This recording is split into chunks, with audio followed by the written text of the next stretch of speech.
where are we gaining our fulfillment? You have to start there.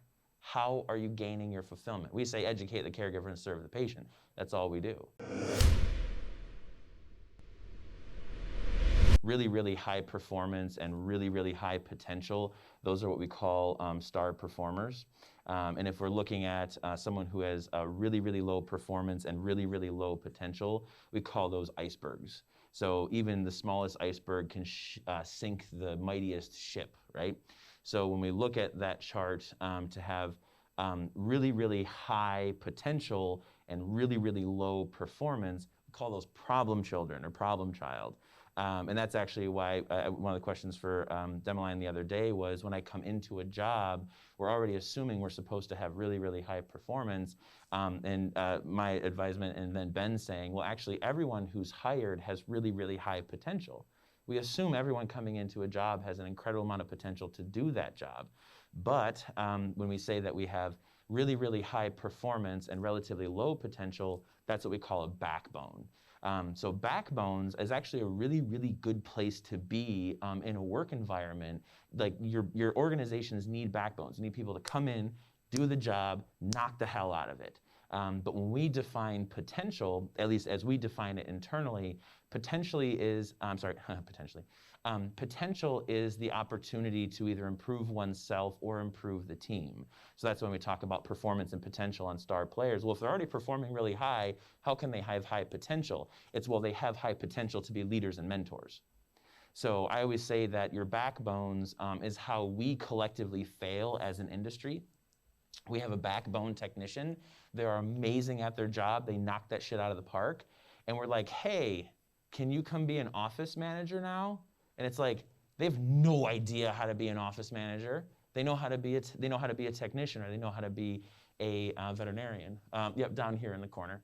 So when we look at performance and potential, the line that we are constantly battling is fulfillment. The line of fulfillment is your star players are always fulfilled. They love what they do. They want to teach it to everybody, knocking it out of the park, have the potential for growth, have the potential for involvement, engagement, the whole thing. But when you look at a problem child, right, there's a line there. Either they're going to be fulfilled or not. So if you have someone that comes into the organization, the first 2 weeks they're bullied, they're disparaged, they're in some way, shape, or form, there's unnecessary conflict. You are challenging their fulfillment. And as you challenge their fulfillment, they're going to jump over to iceberg. They don't give a shit, they're not going to do anything, and they don't want to be there. They go the other way. Backbones are the same exact thing. Backbones are there, they're doing their job, they're hammering it out. Maybe they're not going to be a good leader or a mentor, but by God, you know they're going to be there and do their job. Start to challenge their fulfillment.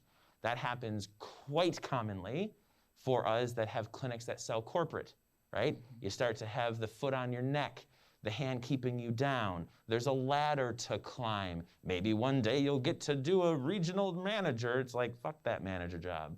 So, but when we look at sort of what fulfillment is we have someone who's really, really doing their job well, i.e. a technician that we then make an office manager, and we start to challenge their fulfillment. Because what are technicians going to run towards?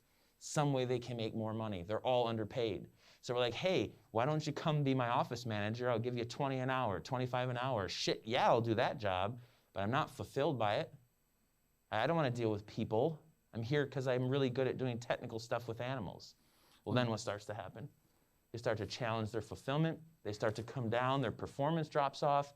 They don't have the potential to really grow up from that, from that position, or at least they have no direction on how to do it, because the vet made it up 10 years ago when they started the practice. Mm-hmm. So as we start to pull down into that iceberg category, that's what sinks ships. Mm-hmm. That's what sinks clinics. So when we talk about, again, when I say kind of as a new veterinarian going into these practices, or a leaf veterinarian that's kind of bouncing around, it's the question, where are we gaining our fulfillment? You have to start there. How are you gaining your fulfillment? We say educate the caregiver and serve the patient. That's all we do.